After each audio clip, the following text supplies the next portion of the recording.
CONACYCED du 9 juillet 2020 sur la reprise des cours. Mesdames et messieurs, chers enseignants, l'article 26 de la Déclaration universelle des droits de l'homme de 1948 dispose: toute personne a droit à l'éducation. L'éducation doit être gratuite, au moins en ce qui concerne l'enseignement élémentaire et fondamental. L'enseignement élémentaire est obligatoire. L'enseignement technique et professionnel doit être généralisé. L'accès aux études supérieures doit être ouvert en pleine égalité à tous en fonction de leur mérite.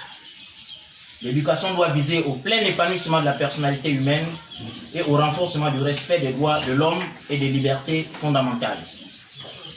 Elle doit favoriser la compréhension, la tolérance et l'amitié entre toutes les nations et tous les groupes sociaux ou religieux, ainsi que le développement des activités des Nations Unies pour le maintien de la paix. Les parents ont, par priorité, le droit de choisir le genre d'éducation à donner à leurs enfants, d'une part, et l'article 3 de la loi 21/2011 portant orientation générale de l'éducation, de la formation et de la recherche qui dispose: le droit à l'égal accès à l'éducation, à l'instruction, à la culture et à la formation est garanti à tous, sans distinction de croyance, de religion, de race, de sexe, d'appartenance politique ou de toute autre distinction sociale d'autre part. Malheureusement, ce droit fondamental à l'éducation a souvent été violé par le gouvernement gabonais qui a toujours négligé à investir dans la construction d'établissements scolaires équipés en laboratoire, bibliothèques, salles d'informatique, plateaux sportifs et par le recrutement et la formation des enseignants et autres personnels, surtout en cette période de pandémie à coronavirus. En effet, depuis le 14 mars 2020, pour éviter la propagation du virus, le gouvernement a suspendu les cours. Durant cette période, les cours à distance préconisés par le gouvernement pour permettre aux élèves de garder un lien avec l'école ont exclu les élèves des classes intermédiaires et privilégié les élèves des classes d'examen, en l'occurrence ceux de 5e année primaire et de 3e au secondaire, voire certains de terminale, à cause de l'inégal accès aux 10 cours. Contre toute attente, le 30 juin 2020, le gouvernement a décidé de la reprise des cours le 20 juillet 2020 uniquement pour les classes de terminale, en excluant cette fois-ci celles de 5e année et de 3e. Aussi a-t-il décidé de l'annulation des examens du certificat d'études primaires CEP et du brevet d'études du premier cycle BEPC et d'organiser uniquement le baccalauréat. Au regard de tout ce qui précède, la CONACYCED, agent de promotion et de défense des droits de l'homme, refuse d'accompagner le gouvernement dans l'accomplissement du génocide scolaire actuellement en cours. C'est pourquoi elle exige du gouvernement la maîtrise de la pandémie Covid-19 avant toute reprise de cours, l'administration d'un remède à titre préventif et curatif tel que la fagaricine, le Covid organique ou la pivirine à toute la population gabonaise en général et aux enseignants et élèves en particulier. Le suivi du respect de toutes les mesures barrières par les populations. L'organisation du CEP, du BEPC et de tous les examens de l'enseignement technique et professionnel et de la formation professionnelle.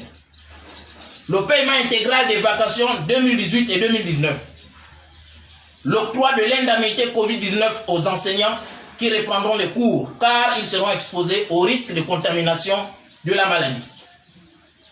La CONACYCED tient à l'organisation de tous les examens et concours nationaux et au maintien de toutes les disciplines qui composent ces examens et concours.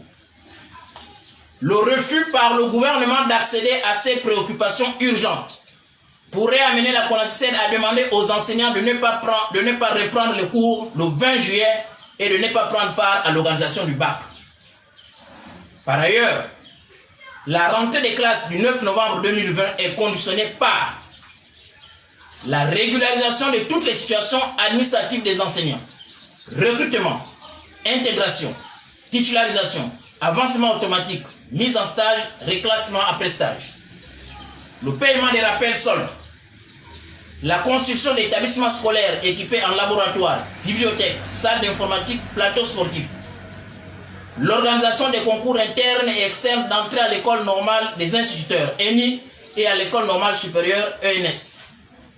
La prise du décret revoyant et corrigeant les nominations du 30 septembre 2019 à l'éducation nationale. La satisfaction des autres points du cahier des charges de la CONACYSET.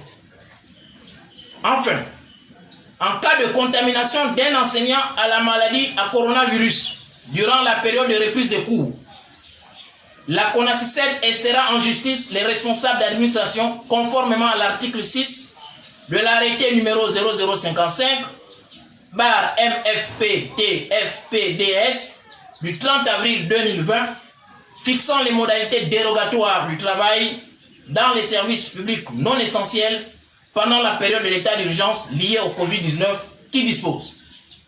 Les responsables d'administration sont tenus de veiller au strict respect des dispositions prévues par le présent arrêté sous peine d'engager leur responsabilité civile et pénale en cas de constatation de non-respect par leurs agents des dites mesures. Je vous remercie. Victoire! Victoire! Toute la victoire à la base!